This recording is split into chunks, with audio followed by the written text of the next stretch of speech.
Les damos la bienvenida a Mayo en Movimiento. Somos el primer programa radial del Movimiento Mayo, una organización política del campo nacional y popular con perspectiva feminista. La protagonizamos trabajadores y trabajadoras de distintas procedencias. Esperamos seguir construyendo este programa colectivamente sobre los temas que nos convocan a pensar y a actuar.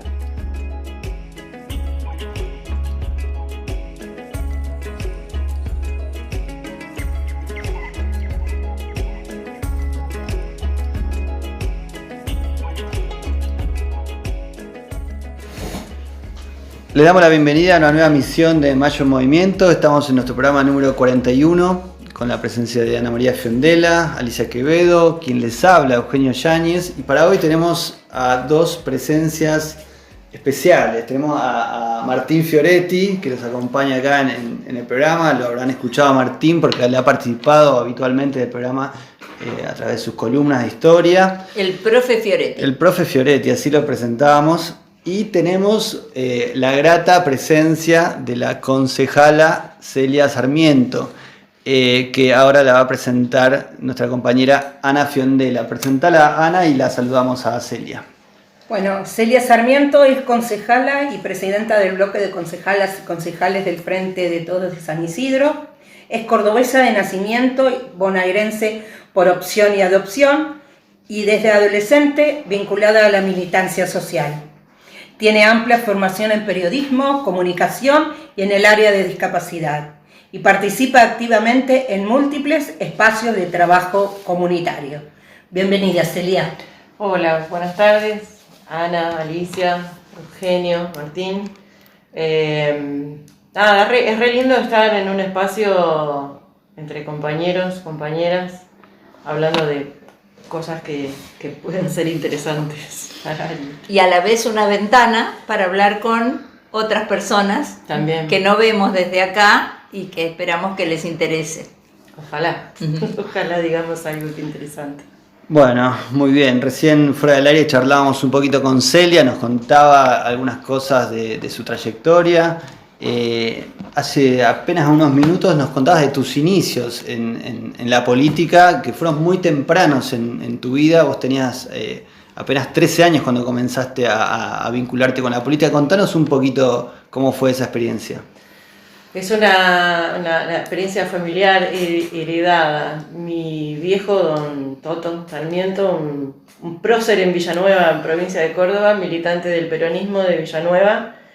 En el año 83, él ya, digamos, en retorno a la democracia, por supuesto que tenía antecedentes previo a eso de su militancia, y él fue candidato en una interna del peronismo en Villanueva, precandidato a concejal en esa interna, digamos, y desde ahí arrancó mi acompañamiento en un principio a él, de un adolescente que se colgaba de papá para ir a todos lados y que terminó participando en todas las reuniones.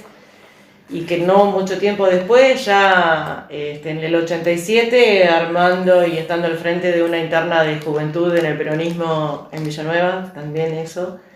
Si evaluamos desde lo más teórico, digamos, podemos decir que fue en el 87, pero ya venía formando parte desde el inicio de la democracia. Cuando dije, bueno, quiero ser militante y quiero formar parte de los espacios de discusión, fue ahí cuando, acompañando a otros compañeros y compañeras, participamos de una interna de juventud que fue una experiencia hermosísima. Llevar a la juventud peronista a discutir la conducción, nuestra propia conducción, ahí en la provincia de Córdoba, fue hermosa. Entonces tenés mucha experiencia en internas. Tengo Celia. mucha experiencia en internas, sí, palabras de mi viejo, que no, si no hay sangre no es interna, decía mi papá. Y hay que levantarse y limpiar toda la sangre que quedó porque mañana seguimos juntos, cosa que él decía después de pasar la interna. Te hago una pregunta. En el programa pasado nosotros hicimos un análisis de todo lo que fue el proceso de la interna acá, sin entrar en detalles por ahí que tienen más que ver con cuestiones privadas, pero sí hicimos un análisis de lo que fue la interna del peronismo, del campo popular, para plantearlo en términos más amplios. del Frente de Todos en el distrito de San Isidro en general y en el distrito de San Isidro en particular. Celebrábamos, digamos, esta unidad en San Isidro, todas las vertientes peronistas y panperonistas, pero cuando hablamos de vos, yo en particular, que no tenía tan clara tu trayectoria y esto que contabas recién, decía, bueno, tenemos que tomar en cuenta que el Frente de Todos integra muchas vertientes políticas que no provienen del peronismo. Bueno, una de ellas es el Nuevo Encuentro, espacio en el que vos hace un ratito lo charlábamos. Bueno, seguís formando parte, a pesar de la coyuntura y las dificultades que fue atravesando ese espacio. El Nuevo Encuentro viene por ahí de una trayectoria política que no se identifica tanto con el peronismo, sino más bien con más lo que tiene que ver con el PC, con otras experiencias políticas. Ahí llega nuestro compañero Sergio Nero Quiroga, nuestro representante en la lista de unidad del Frente de Todos. Lo sumamos a la charla. Acércate Sergio, sentate. ¿Qué tal? ¿Cómo les va? Bueno, estamos hablando acá con Celia. Lo que te quiero preguntar es cómo fue esa experiencia. Dado que vos, por lo que contás ahora, sí partiste de una experiencia peronista y venís de una familia peronista, pero finalmente el reconocimiento público te llega a partir de la participación en un espacio que no es, si bien se integra pues al kirchnerismo, a partir de, si no me equivoco, después de la elección de 2009, y me gustaría después preguntarte por eso, porque me acuerdo muy bien de esa elección de 2009, que es la elección que Néstor pierde con De Narváez, y todos hacíamos la cuenta y decimos, si Sabatella hubiese jugado adentro, le daba los puntos que le faltaban a Néstor para ganarle a De Narváez, que era un personaje que había ganado la elección diciendo Alica Alicate, tengo un plan que nunca había contado, y a Néstor por ahí el cuadro más importante, el tipo que recuperó el valor de la palabra política, el cuadro más importante de los inicios del siglo XXI, pierde las elecciones con un personaje grotesco. Bueno, de eso nos acordamos mucho. Pero ¿cómo fue esa transición entre tu raíz peronista y después esa militancia, Nuevo Encuentro, que venía de otra tradición política? A ver, tiene que ver con que me pasó, habiendo empezado tan joven, tan adolescente, la militancia, a finales de los 90 me pasó lo que a todo militante joven, el desencanto. Yo me desafilié del PJ. Yo en el 95 me desafilié del PJ y formé parte de lo que conformaron los compañeros del Grupo de los 8 en la provincia de Córdoba ya, ¿no? Entonces yo ya venía desafiliada del PJ y ya después con Chacho haciendo alianzas con De la Rúa ya era insostenible y dije, no, hasta acá, no, ya basta, yo no juego más.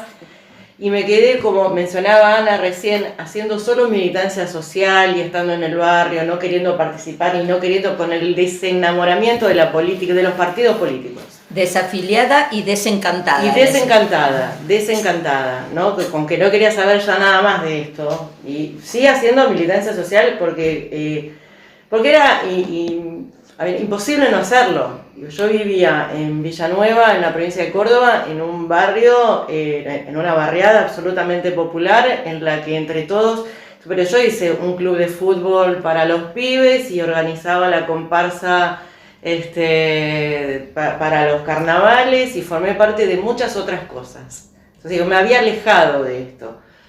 ¿Qué pasó después? Néstor, sí, vino Néstor y a reenamorarnos a los que...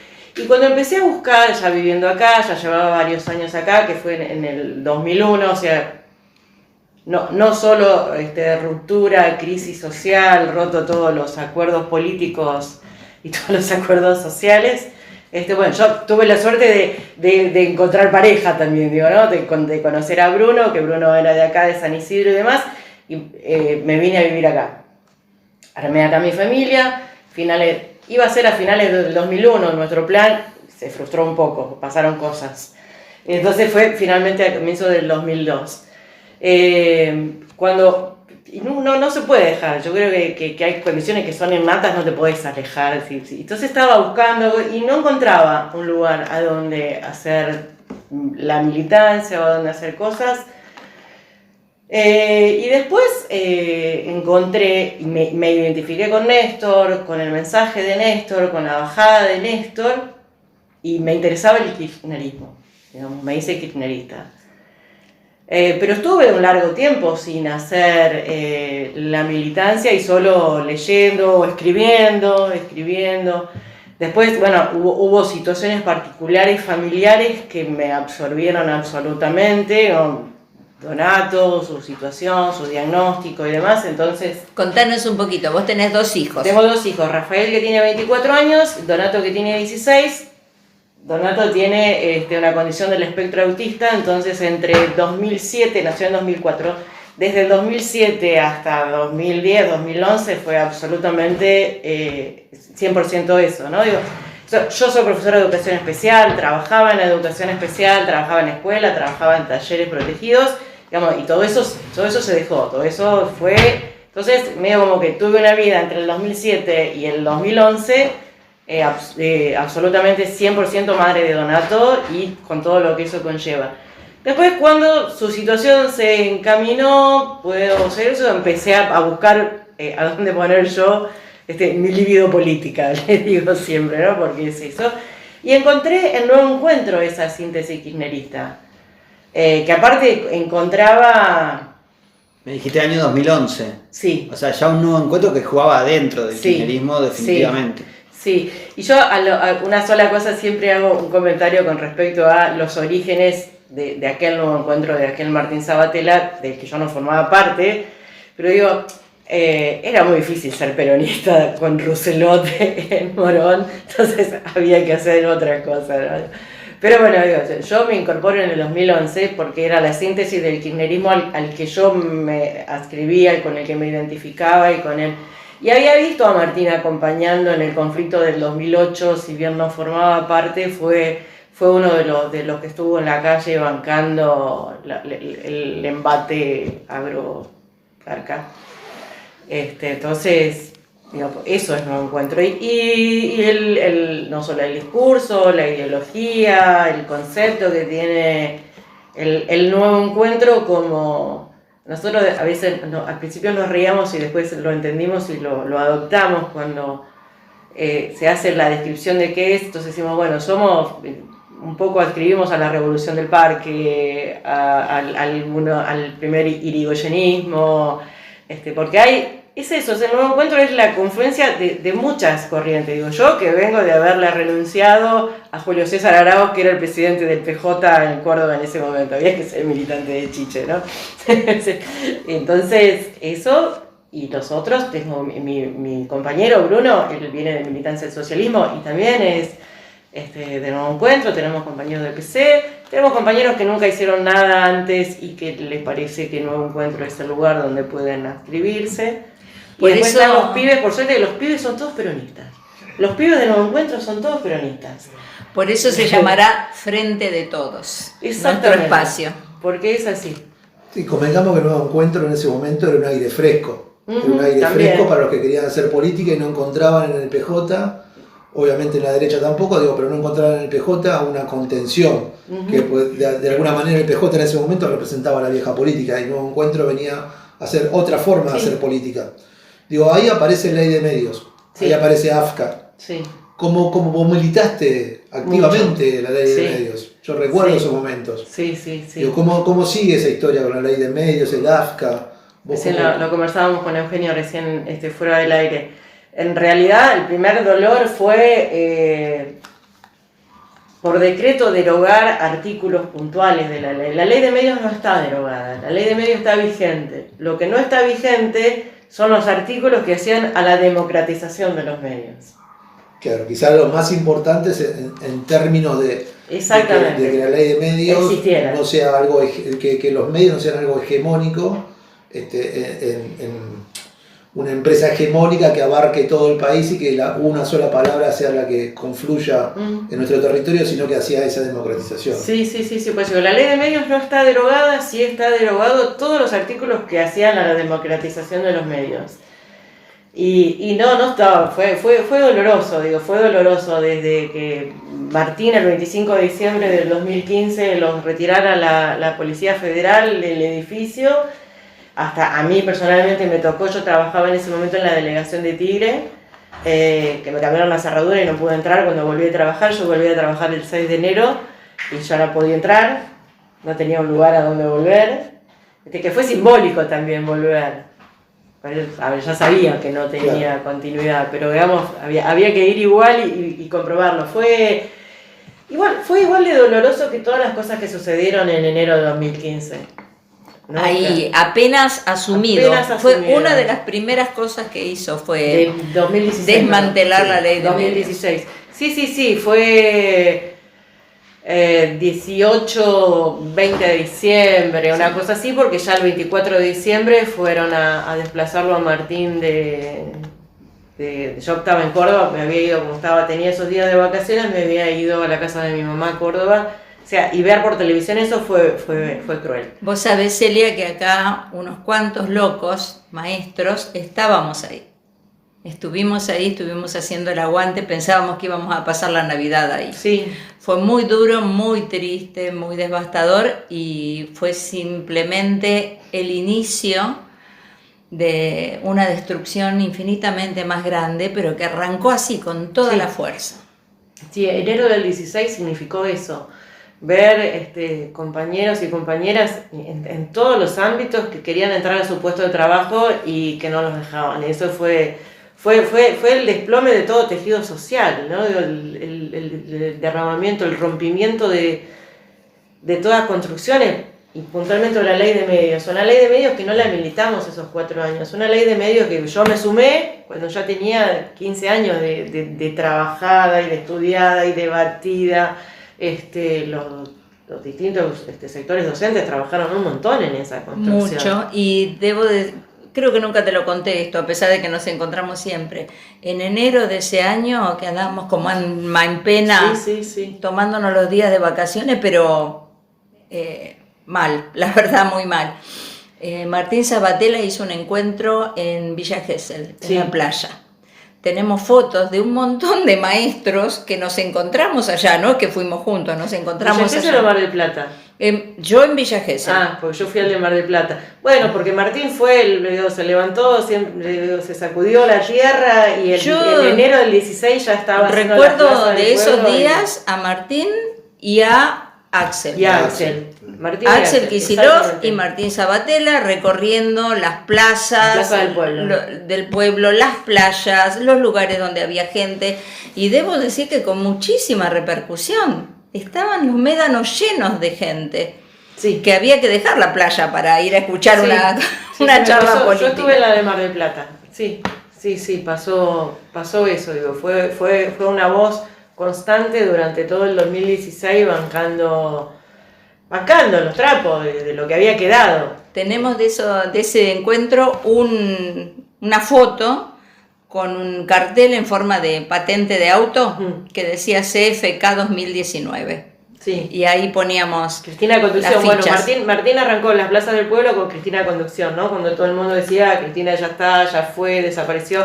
Bueno, el lema de las plazas del pueblo era Cristina Conducción, por lo menos, ¿no? Y se sostuvo, por supuesto. Estos dos compañeros, Martín Sabatella y Axel Kicillof, de alguna manera marcan el rumbo de la militancia, del caminar la calle, el cara a cara, del persona a persona. Digo, hay un rumbo ahí transitado que hoy marca, digo, lo que es la militancia. Después vos, digo, sos una guerrera y aceptás el desafío de ser opositora en este distrito, digo, con todo lo que eso conlleva. Digo, hoy nosotros la otra vez lo hablábamos con Alicia, vos llevás la voz de la oposición en ese Consejo Deliberante. Vos llevás esa voz. ¿Cómo es esa voz dentro de ese consejo? ¿Qué tan difícil es ese consejo?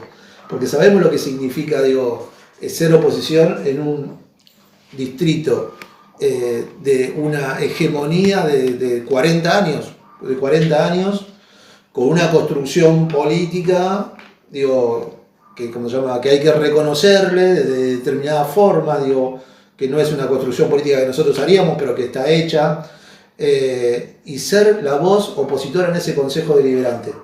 Digo, de ese punto a hoy, al camino de la unidad, digo, hay todo un tránsito, digo, hay todo un desarrollo de militancia también. ¿Cómo fue eso? ¿Cómo te tocó vivirlo vos? ¿Cómo te sentís parte de ese camino?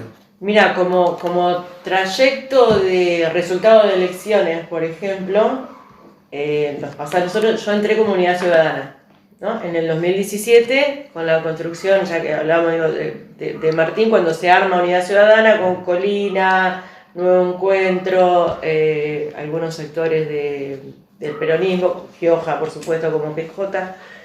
Entonces yo voy en la lista de Unidad Ciudadana y voy número 3, y con los resultados anteriores que vinieron teniendo en las elecciones, no con muchas expectativas, aunque era número 3. Me confío porque en el 2015 entró un solo concejal.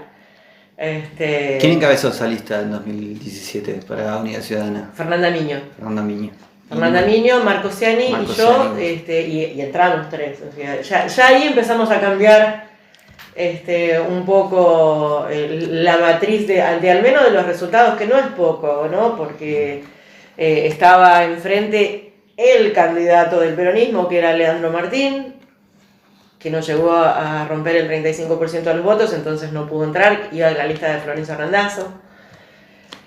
Digo, arranco y lo menciono porque nosotros asumimos en el 17, cuando Leo termina su mandato, como concejal de la oposición, y en febrero asume como funcionario del Ejecutivo.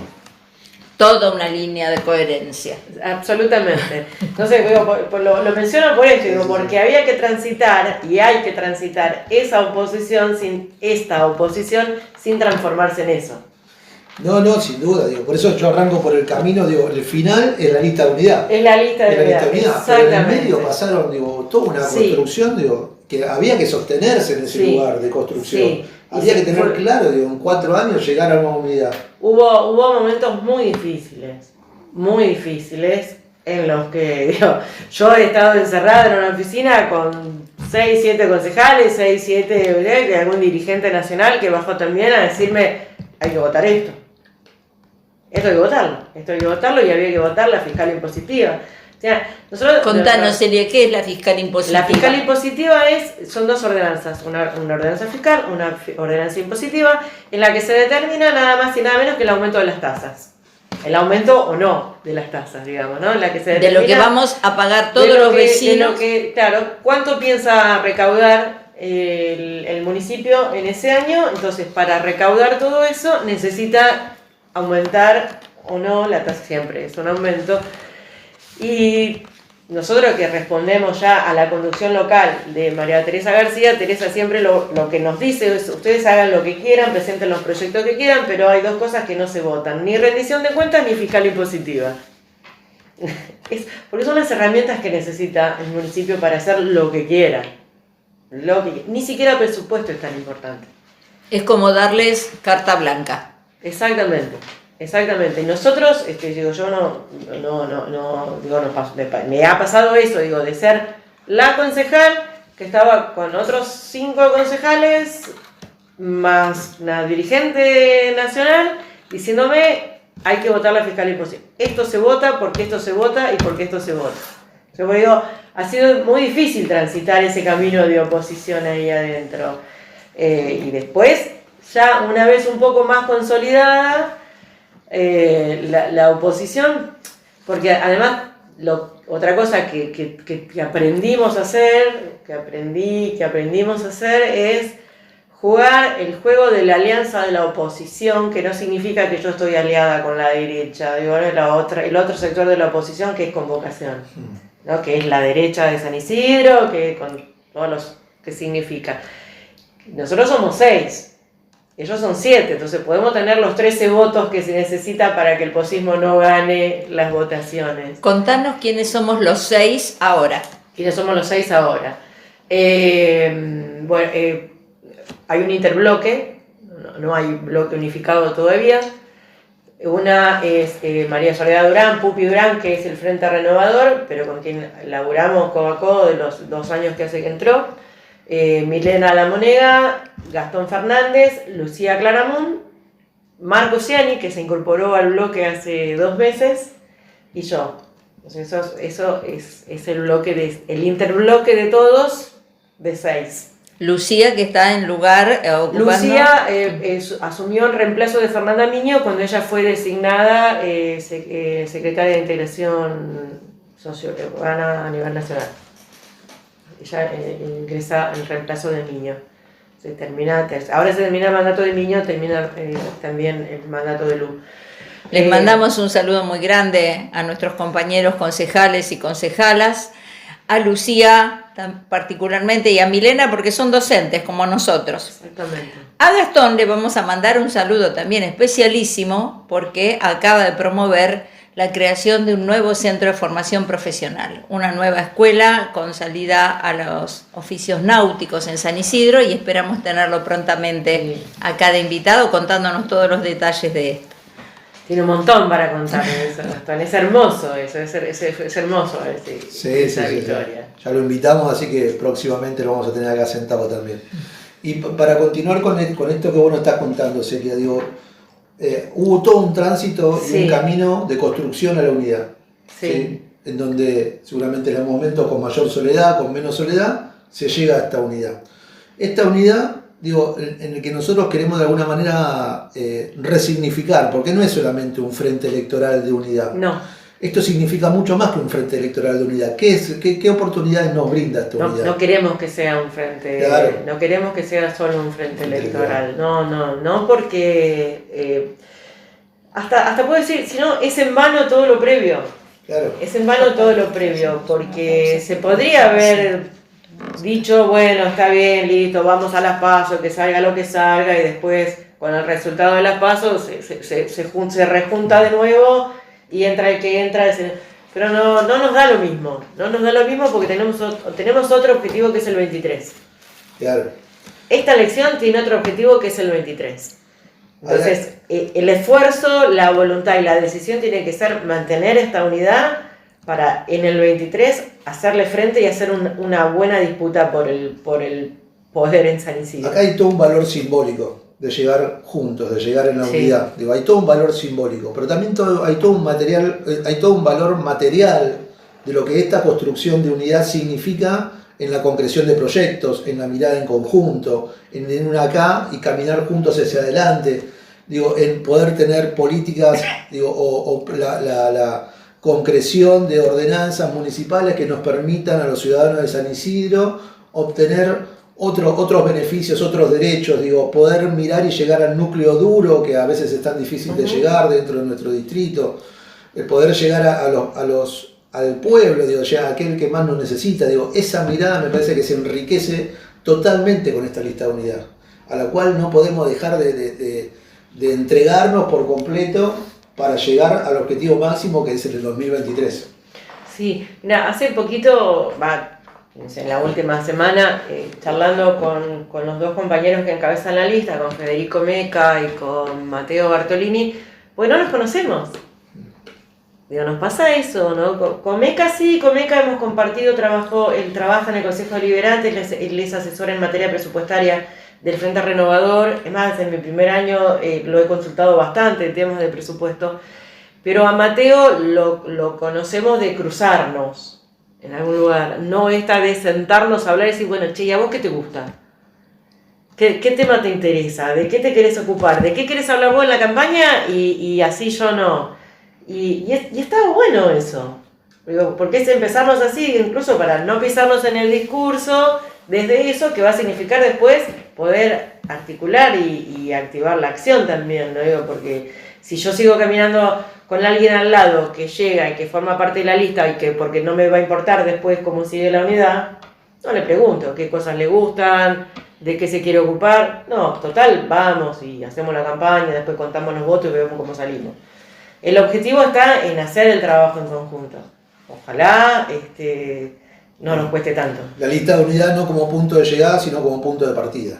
Sí, y yo quiero hablar de la lista de unidad y a veces digo eso, la lista única y no lista de unidad, porque a veces tenés las definiciones. Hay una diferencia en esto que vos estás diciendo. Por eso, pretendemos que sea lista de unidad. Pretendemos que sea lista de unidad y que así que, bueno, que nos sentamos los tres y que hablamos y que nos tengamos confianza en que no hace falta que vayamos 3 o 4, pues la sumamos a Manuela también como parte de esto, representante Manuela Yupiller, que es la representante en este espacio, en esta lista de la Cámpora, digo, el otro sector fuertemente del kirchnerismo en San Isidro, que en este momento va a finalizar el mandato Marcosiani, que es el representante de la Cámpora, entonces es muy importante que seamos 4 los que entremos para eso, porque además va a engrosar el consejo escolar también, porque si hay números para que entren 4 concejales, hay número para el ingreso de 1/2 consejeros escolares más. Entonces digo, el objetivo es más amplio. Entonces si ya tenés a 4 consejeros escolares, además de Alicia y Andrés, podemos tener a 2 compañeros más, ya es otra la palanca para el 23. Cambia completamente la correlación de fuerza. En todo, como ahora cambió la correlación de fuerza en el Consejo Deliberante. Yo he visto con mucho placer hace 2 semanas a las concejalas del oficialismo decir, sí, aprovechenlo, tienen número, voten lo que quieran, así, pero ya ni siquiera tener ganas de discutirla, ¿no? Porque era de discutir, no, sí, tienen número, porque sí, ¿ves? Tenemos el número, y como queremos, lo vamos a votar. Muy bien. Nosotros somos docentes. La verdad que nosotros Movimiento Mayo se compone prácticamente de la mayoría docentes, tenemos otros trabajadores que la componen también, pero en su gran mayoría, somos docentes. Con lo cual, al ser docentes, hay una mirada muy especial sobre los consejeros escolares. Nosotros reconocemos en Alicia y en Andrés Sánchez, en Alicia Quevedo y en Andrés Sánchez, un recorrido de 2 años de trabajo, de militancia, de cercanía con las escuelas, de construcción junto con las escuelas, de poner el oído, de alguna manera administrar los recursos que el Estado, que la provincia de Buenos Aires pone en las escuelas, y que requería de esa mirada para poder llegar a las escuelas que más lo necesitan. Nosotros podemos hacer ese recorrido y sabemos que los consejeros escolares que se incorporen en la próxima elección, desde esta unidad y desde esta diversidad que tenemos, van a contar con todos nosotros y con toda nuestra experiencia para llevar adelante las mejores políticas dentro del Consejo Escolar. Ahora, ese recorrido que nosotros podemos hacer y esa continuidad en estos 2 años de trabajo de Alicia y de Andrés, ¿cuál es el correlato en el Consejo Deliberante? ¿Qué es lo que se hizo? ¿Qué es lo que se puede llegar a hacer? ¿Cómo sería ese correlato? Además de ejercer oposición y de exigir todo el tiempo mecanismos de transparencia, por lo menos es lo que yo hago, es lo que más hago, exigir los mecanismos de transparencia, nosotros somos la voz, y es en esta oportunidad, a partir de la incorporación de los nuevos concejales en el 19, que pudimos torcer y ser 19 y ser 13, además por una caída de un concejal del oficialismo que pasó a convocación, ¿no? Eso también es cierto. Pero sí somos o tratamos de ser la voz, el mensajero, el que lleva el reclamo, el que lleva el pedido. Nosotros hoy fui a ver a los compañeros estuve con Andrés Sánchez, ahí a los compañeros de Barrio Obrero, porque hace 2 meses fui, la plaza no estaba en condiciones, presentamos el proyecto, lo aprobaron, pusieron la plaza en condiciones, mandaron el camión de espacios públicos y todo un despliegue, foto, publicación, y hoy fui a ver cuánto habían arreglado y esa plaza está igual que cuando fui la primera vez, o sea, todo ese despliegue. Entonces, nuestra tarea es esa quizás, de hacerle saber al oficialismo que hay otros concejales que sí están acompañando y tomando en cuenta las notas que envían los vecinos, los pedidos de informe que nosotros hacemos, son todos pedidos de informes de cosas que nos reclaman en cada lugar donde vamos. Y estamos haciendo algo diferente. Recién mencionaste lo del núcleo duro. Nosotros nos pusimos un objetivo también de que es importante ir a los barrios, que es algo que no vamos a abandonar, porque venimos de ahí. Aparte, el mismo oficialismo dice, nosotros gobernamos de Panamericana para el río, porque del otro lado están los peronistas que se ocupan ellos de resolver las cosas. Sí, así dicen. Entonces, pero nosotros empezamos a hablar con vecinos que por prejuicio nuestro, por preconcepto, a veces decíamos no nos van a escuchar. Entonces empezamos a ir a las lomas y empezamos a hablar de las cosas que quizás a esos vecinos de las lomas les interesan, necesitan y demás, que no son las mismas que de Barrio Obrero o de otros lugares, para no irme a la Cava o al Bajo Boulogne tampoco, ¿no?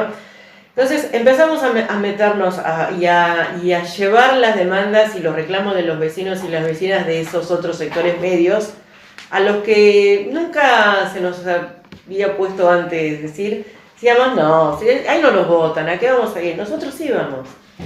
Pero además nosotros sí vamos, y hicimos reuniones en la horqueta. ¿no? Y nos llevamos una lista de reclamos y hacemos eso. Y eso te genera después en el oficialismo decir, che, estos se están metiéndose y están hablando con los vecinos de la Horqueta para organizar la recolección de la basura. A los vecinos de la Horqueta les interesa el ecorresiduo, la recolección diferenciada de basura, y a los vecinos del Bajo Bologna les interesa y necesitan un contenedor de basura en la esquina. ¿No?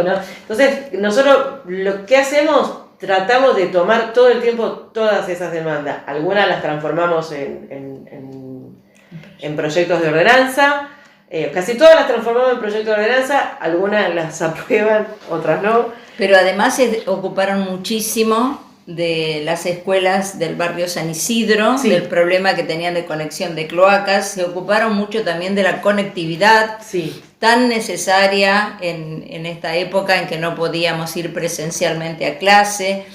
Se ocuparon también de la ESI, de la educación También. sexual integral y un montón de temas. De programas el programa de atención. Yo los 2 primeros años presidí la comisión de géneros, del Consejo de Género, Familia, Diversidad, Niñez, Adolescencia. Algo que hago yo es pero sí, soy muy perseguidora de la dirección de niñez. Absolutamente, no tengo posibilidad, yo no tengo función ejecutiva, pero sí tengo función fiscalizadora. Entonces persigo absolutamente a la dirección de niñez. ¿Qué hace, qué no hace? Si los chiquitos que le pasamos la información la semana pasada se ocuparon, si no se ocuparon, me ocupo, y mucho, soy parte de la comisión de la mesa de adolescencias, como miembro del legislativo, lo puedo hacer. Digo, con respecto a lo de la comisión de género que mencionaba recién, de ahí sancionamos no solo la adhesión a las leyes nacionales, sino el diseño y la creación de un programa propio de atención a las víctimas de violencia. Amplísimo, ese se aprobó en el 2018. Hasta hoy estamos esperando que se cumpla el 50% de esa ordenanza aprobada, ¿no? Que, entre otras cosas, pide cuenta con la creación de un refugio, que dice que debe realizarse, uno de los artículos de la ordenanza lo dice. Aprobamos ahí, por iniciativa de nuestro bloque también, las ordenanzas de prevención de acoso callejero. Me acordé que recién mencionaste lo de la ESI, porque eso también estaba contemplado ahí. Muchos programas que tienen que ver vinculados con el tema de mujeres y diversidades. Consultorio amigable para las distintas diversidades que puedan atenderse en el hospital público, el consultorio de diversidad. En la temática de géneros e infancias le metemos mucho a eso. Desde el acceso al facilitar el acceso a educación, acompañar los reclamos de los cierres de los talleres por parte del municipio, es también... ¿Talleres protegidos? ¿Sí? No, de los talleres de las extraprogramáticas que tenían como materia anexa a los primeros grados de la primaria, que eran sostenidos por el Ejecutivo y que fueron. Sí, eso fue un acuerdo con Mario Porto en su momento, del municipio de San Isidro, con la Dirección General de Escuelas, y se terminó disolviendo unilateralmente, que no solamente afecta a los primeros grados de la primaria, sino que afectó a jardines de infantes y afectó a las escuelas especiales, donde también había psicomotricistas trabajando. Sí. Profesora de teatro, Donato tenía profesora de teatro en la quinta. Y de danza, había taller de plástica, nosotros teníamos, en la 501 teníamos de municipal, teníamos de informática, teníamos un montón de talleres. Sí. Que obviamente se... Sí, le dio de baja, no se incluyó en el presupuesto, por lo tanto se le dio de baja a eso. La onda expansiva Vidal de cerrar escuelas llegó a San Isidro bajo esa forma. Ana, vos querías hacer una pregunta, estabas ahí, te vi con la manito levantada. Como en el Zoom, viste, que no te ven la mano. Es que estamos desestructurándonos de todo eso. Sí, yo me quedé pensando en lo que ustedes hablaban de lo que es la diferencia de la lista de unidad con una lista única o solamente para las votaciones y después nada, ¿no? Te quería preguntar si digamos, bueno, todo lo que comentaste después creo que va por ese sentido, pero me parece que la lista de unidad es más también ideológica y se puede llevar adelante con convicción, de saber, no sé, me parece, vos dirás, ¿no? Esto de llevar la voz de todos, y que creo que la convicción derrota barreras. ¿Vos cómo lo viviste? A mí hace un tiempo me preguntaron qué pensaba, si teníamos que tener internas, si había que ir a internas o no. A mí lo primero que me surge es pensar contexto. No hay chance para que haya internas. No podemos en este momento estar nosotros debatiendo entre nosotros. Y la gente tiene hambre, no tiene vacuna, se quedó sin trabajo, le cerró el kiosco. Desde ese lugar ya no había chance para mí para hacer una interna. Digo, no estar como juntos. Claro, pasa que juntos no gobiernan, entonces pueden hacer la interna que quieran. Nosotros somos gobierno, nosotros queremos que la gente se vaya a vacunar y queremos que se vaya a vacunar y que se vaya a vacunar. Para que podamos bueno, eso. Comparto con ustedes, el jueves me toca la segunda dosis, así que estoy muy contenta. Bueno, yo el lunes a las 9 de la mañana voy a acompañar a Donato a recibir su primera dosis, que está dentro del rango de menores de 18, que ya le toca vacuna el lunes a las 9 de la mañana, 10 de la mañana. Así que la vacunación viene con todo. Sí, yo cuando Axel dijo hace 2 meses atrás nuestra única campaña tiene que ser la campaña de vacunación, coincido 100%. Tenemos que salir, nos tienen que conocer, la gente tiene que saber quiénes son sus candidatos, sus candidatas, que existimos como opción para llevar a la urna, pero también es una campaña bastante extraña y muy atípica, es una campaña sin grandes actos, sin los escenarios, como decía Teresa, sumaremos una caravana, cada uno en su auto. También nos pone de frente a la creatividad, sí, y a la mayor, bueno, esto es lo que somos y acá tenemos, y bueno, marchemos, y que eso tampoco sea una barrera para que nosotros podamos seguir adelante y decir, bueno, esto es lo que somos y lo que estamos, ¿no? Vamos, es reinvertirse lo que nos hizo hacer la pandemia. Recién decía, bueno, estamos ahora deconstruyéndonos del Zoom. Aunque para muchas otras cosas me parece que llegó para quedarse. Hay actividades que se descubrió que se podían hacer sin salir a contaminar el ambiente con el auto. Celia, aprovecho que hiciste mención a la campaña y a lo que dijo Axel para sacarte un poco de San Isidro y preguntarte, ¿cómo ves vamos a empezar por el gobierno nacional, ¿cómo ves esta etapa? ¿Qué balance haces del gobierno de Alberto y de Cristina, tomando en cuenta que fue también, o es un gobierno que plantea una situación de unidad entre fuerzas políticas que habían estado separadas? El propio Alberto Fernández había sido muy crítico de Cristina en su momento, que integra también a Sergio Massa, que prácticamente al comienzo del macrismo muchos lo veíamos de gira con Macri por el mundo, y que ideológicamente tal vez en muchos aspectos está más cerca de nuestro y en otros está más cerca de otros espacios, en un montón de definiciones, cuestiones como seguridad, política internacional, etcétera. Por ahí no se parece tanto ni en lo retórico ni en lo práctico Massa a lo que fue el kirchnerismo ni de Néstor ni de Cristina. ¿Qué balance haces de estos 2 años, tomando en cuenta la pandemia y demás? ¿Qué balance haces de estos 2 años de gobierno nacional de Alberto y Cristina? Voy a empezar por el legislativo. Dale. Porque lo mencionaste a Massa, presidente de la Cámara de Diputados. Gran equipo de laburo con Máximo. Altísima productividad en lo que se podía, y que es lo que demanda ahora que mejoremos el resultado. Porque así fue que se demoró, porque no tener los números favorecedores en el Congreso, que se demoró la ley de los aportantes de las grandes fortunas, digamos, ¿no? Se fue haciendo toda una gimnasia hasta conseguirla, pero mucho más tarde de lo que nos hubiera gustado. Está, y se están haciendo un montón de cosas. Yo creo que el gobierno nacional, bueno, Cristina es el legislativo también, ¿no? Digo, un Senado que es de lujo con esta presidenta del Senado. Creo que estuvo a la altura de las circunstancias y el gobierno de Alberto, y que respondió y que supo salir a flote teniendo nada. porque había que salir de la pandemia macrista primero. Se hacía 45 días o 60 días que había empezado la gestión para salir de la pandemia macrista cuando llegó el coronavirus.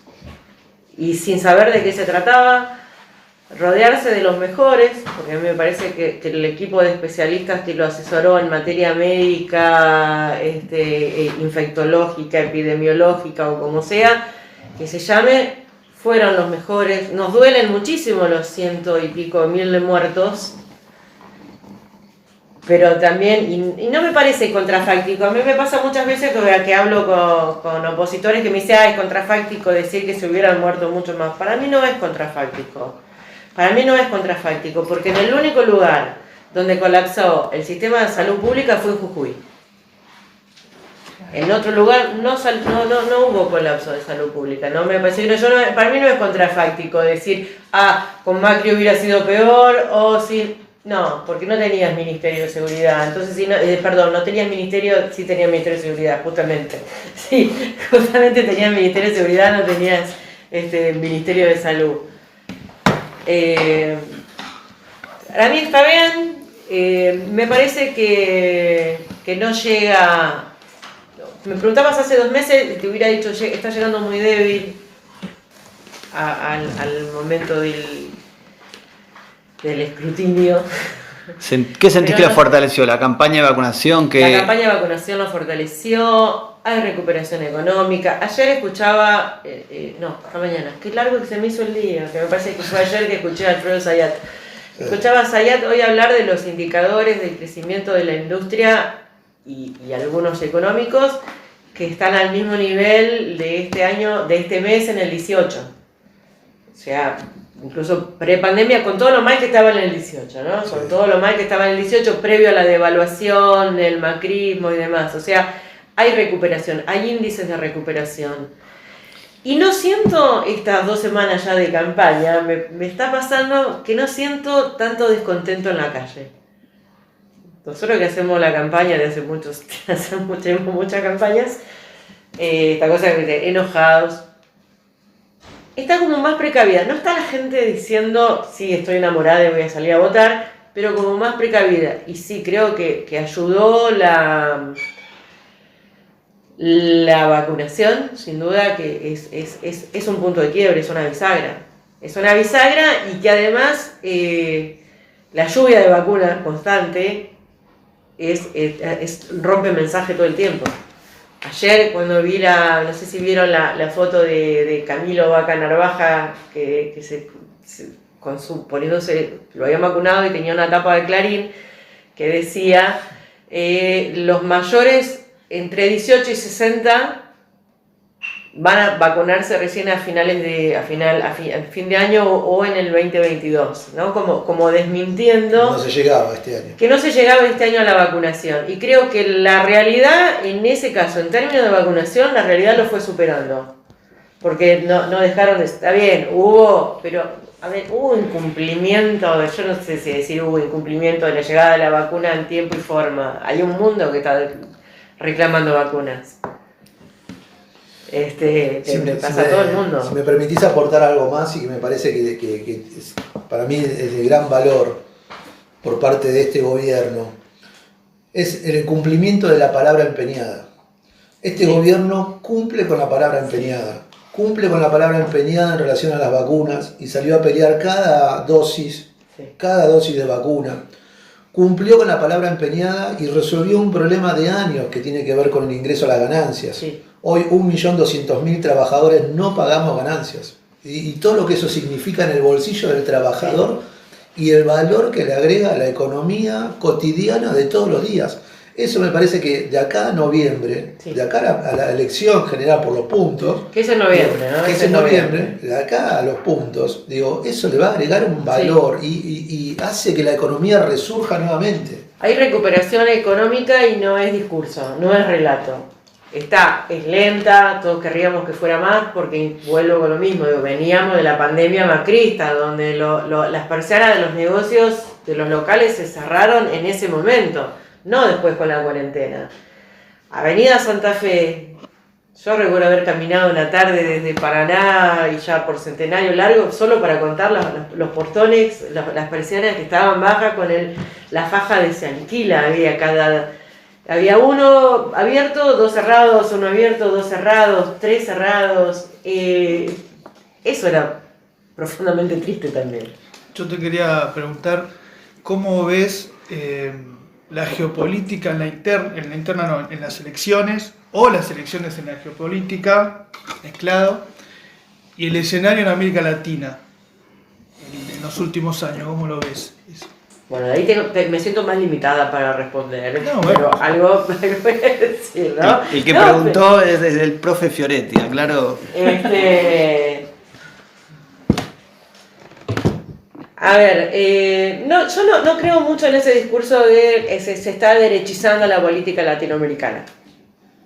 Hay una tendencia a decir se está derechizando la política. Lo que está pasando me parece que es más amplio que Latinoamérica, digo, es el mundo, digo. A Angela Merkel le surgió una ultraderecha. No, hay un cambio de escenario en el sentido lo que pasó en Chile con la constituyente, lo que pasó en Perú, lo que pasó en Bolivia. Hay un escenario que cambió, digamos, en América Latina. En América Latina. Por eso te preguntaba. Exactamente, digo, no sé si vamos a volver, digo, con esta cuestión cíclica, que creo que es cíclica, no vamos a volver al paraíso de la UNASUR. No sé. No, bueno, tiene que volver Hugo. No, difícil. Pero hay actores que pueden llegar a hacer cosas parecidas a eso. Y también la idiosincrasia de cada pueblo votante, cómo fue creciendo. La presidenta de la Convención Constituyente en Chile, creo que es lo mejor que nos pasa en Latinoamérica en el último tiempo, mucho más que el presidente peruano, ¿no? Seguro. Mucho más que el presidente peruano, que aplaudimos, por supuesto, que haya sido el presidente y no el otro, pero en este caso digo, pero la presidenta de la Convención Constituyente de Chile es un lujo. Es un lujo y es una de las mejores cosas que nos pueden pasar a las come chingona, como yo digo, a las feministas, a las luchadoras sociales. Es una síntesis. Y que sea quien va, de alguna manera, a coordinar y a dirigir la próxima redacción de la nueva Constitución en Chile, que va a dejar de regir la Constitución pinochetista. Vos tenemos Uruguay con la calle. Y tenemos un presidente de México que nos sorprende a veces con la definición de sus discursos en relación a Cuba, sobre todo. Sí. Estando tan cerca y tan influido de siendo tan víctimas, como dice el dicho, ¿no? Pobre México, tan lejos de Dios y tan cerca de los Estados Unidos. Y así todo se la banca y fue, junto con Alberto, pieza fundamental en salvar la vida de Evo Morales y de toda su comitiva.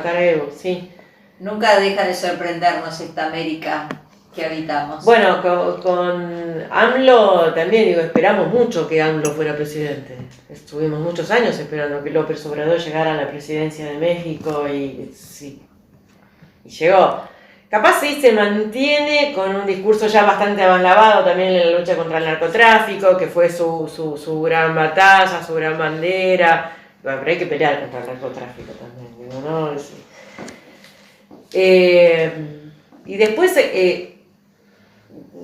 Venezuela está diluida, no es la Venezuela que nosotros amamos, no es la Venezuela de la que nos enamoramos los militantes latinoamericanistas. No es. Tampoco queremos que sea la Venezuela invadida por Estados Unidos. Entonces yo, así como gran cosa, digo, porque pasa mucho esto, o al menos de los militantes del campo popular en algún momento se empezó con esta cosa de no, pues se está derechizando en la América Latina, etc. Para mí no se está derechizando en la América Latina porque tenemos los matices. Tenemos los matices. Tenemos a Bolsonaro que ya se va. Ya sabemos que se va a ir, suponemos, queremos, soñamos, anhelamos que Bolsonaro se vaya.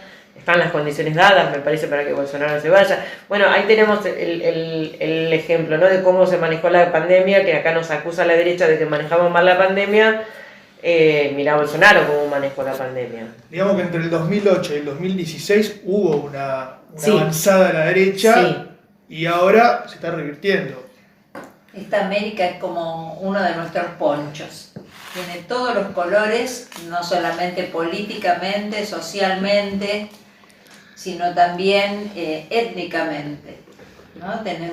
Somos diversos, somos mezclados, somos variados, y así es la política de nuestros países, que a veces bromeando decimos: una semana en Argentina o en cualquier país latinoamericano son como 100 años de Suiza, comprimidos y vertiginosos.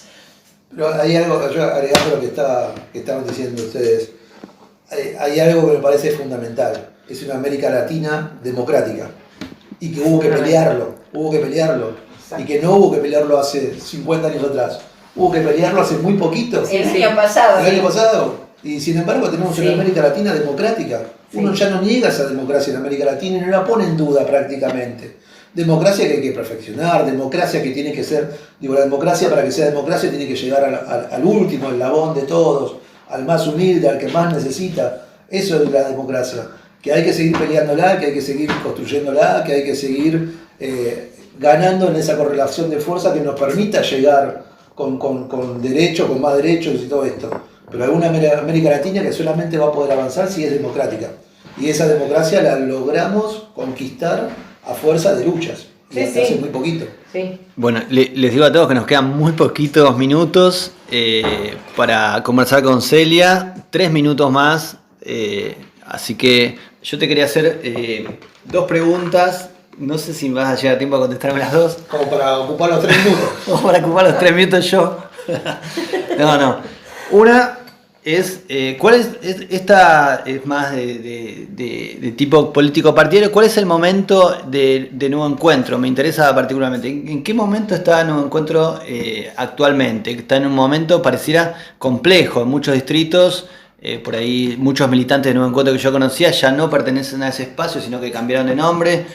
Conozco militantes de Vicente López, de San Fernando, se ha ido como desintegrando. ¿En qué momento está esa fuerza política? Bueno, eso pasó durante el 2020.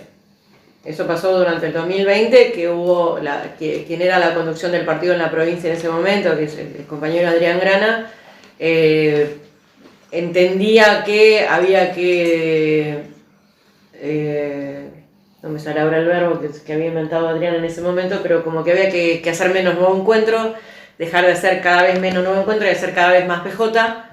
Que había que empezar a diluir, había que empezar a diluir la fuerza política y confluir en algo más amplio, y nosotros los que nos quedamos en Nuevo Encuentro entendíamos y entendemos que podemos formar parte de ese otro más amplio sin diluirnos.